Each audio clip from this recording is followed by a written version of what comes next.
Today we have taken up the issue of Cutbona. I would say a review meeting to see what progress we have done till date and what are the things pending to be acted on. I think most of the issues have been resolved or almost resolved. For example, out of 100 odd dinghies that were on the jetty, I think as of today it is only 3.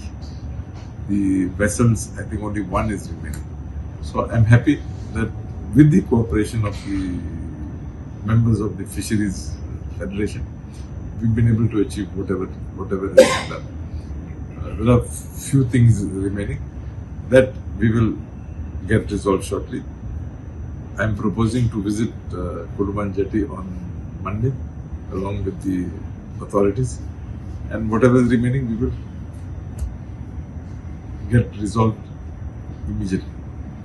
Sir, we have heard that there is 6 lakhs of rupees being paid for those temporary toilet structures. Anything No, you are wrong.